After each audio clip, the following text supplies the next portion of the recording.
Halo dulur, pruning satu kegiatan yang bisa kita lakukan dalam berbudidaya tanaman terong. Manfaat yang besar akan bisa kita dapatkan dari aplikasi tersebut. Namun salah cara dalam hal aplikasi pruning akan berakibat fatal pada tanaman itu sendiri, terutama dalam kondisi musim penghujan. Lalu bagaimana cara aplikasi pruning yang benar, terutama untuk tanaman terong di musim penghujan? Penasaran? Simak selengkapnya.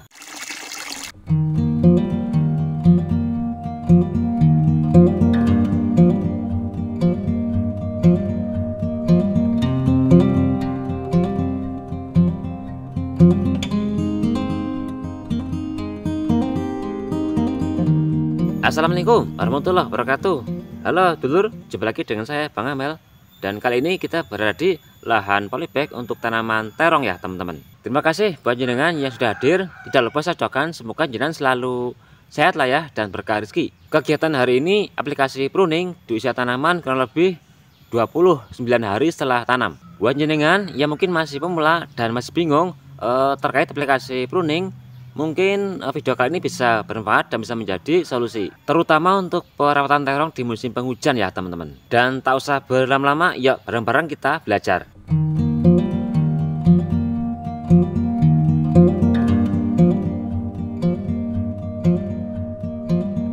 Pertama kita spill dulu untuk kondisi tanamannya ya teman-teman. Usia tanaman 29 hari setelah tanam. Batang semakin membesar, pecabang semakin dominan. Kondisi bunga mulai mekar dan tunas air semakin berkeliaran. Untuk varietas suplemen dari produk CA11, hibrida dan tahan virus. Dan sampai di usia ini masih aman dari serangan yang namanya virus Gemini ataupun kuning bule. Ada satu yang terkena virus Gemini dan kemarin kita sudah kendalikan. Untuk hasilnya kondisi bunga bisa tetap muncul. Kalau menanam terong, kalau perawatan kita konsisten, maka tanaman akan sehat dan kebal dari hama dan juga penyakit. Contohnya seperti ini, terkena virus Gemini namun tetap stabil dalam perkembangan tanaman. Jadi tanaman akan kebal jika terjadi serangan virus dan tidak masuk ke dalam jaringan tanaman, sehingga pertumbuhan tetap stabil. Untuk obat pengendali virus akan kita bahas di video besok ya teman-teman. Kalau kita bahas sekarang, kedawan durasi ini. Pengarah bahas pruning malah bahas virus Gemini. Kemarin sore itu hujan deras dan angin ya teman-teman. Ini sisa airnya.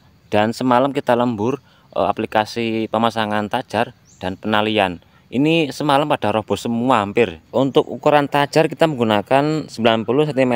Kalau buat teman-teman yang lahannya lepas, itu kalau untuk ukuran terong yang bagus 120 cm sampai 150 cm ya teman-teman. Ini cuma lahan polybag. Kalau kita pakai ukuran standar agak tinggi, maka kalau angin kencang mudah roboh. Ada satu yang kondisinya seperti ini. Ini dulu terkena jatuhan ranting jati, patah. Kemudian kita patahkan sekalian dan sekarang malah semi seperti ini.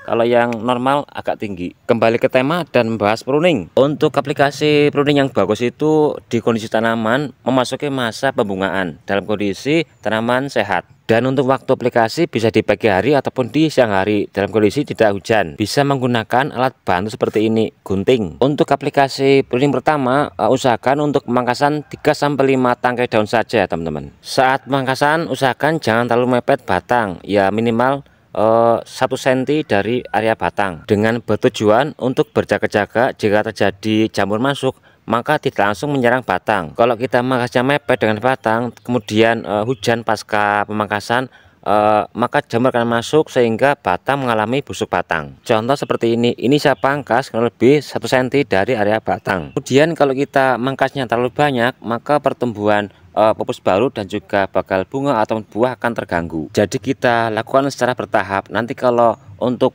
pang sudah ini tinggi, maka kita bisa mengurangi lagi. Ini saya contohkan 1 cm dari area batang. Kalau sudah seperti ini, langsung kita susuli aplikasi fungisida. Kalau di musim hujan kita bisa gunakan bahan aktif tembaga, semisal Kopset 77. Kalau di musim kemarau bisa kita gunakan bahan aktif Mancozeb ataupun chlorothalonil. Supaya apa?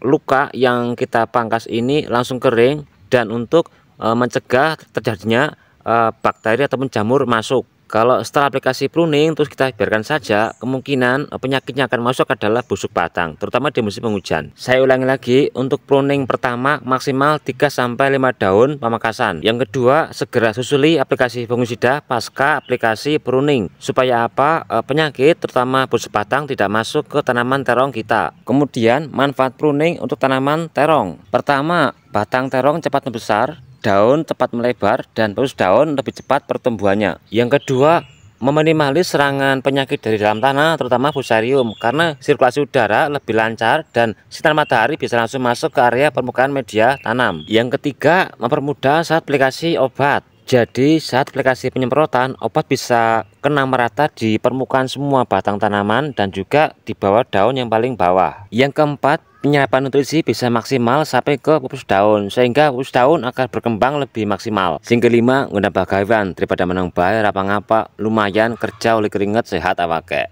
Pada intinya, kalau aplikasi pruningnya tepat dan benar, maka pertumbuhan tanaman akan lebih maksimal. Tapi kalau cara pruningnya salah, maka kendala akan masuk pada tanaman, terutama penyakit busuk batang. Bar pruning terus dijorna radika apa kena terus sudah deres yang suke busuk batang kabeh tandurane. Ya pada intinya kita harus cerdas dan bijak lah ya dalam hal perawatan tanaman, terutama dalam hal aplikasi pruning, supaya tanaman tetap sehat dan pertumbuhan tetap maksimal pasca aplikasi pruning. Wis, itu saja, kita sambung di video berikutnya, dan terima kasih buat yang sudah hadir.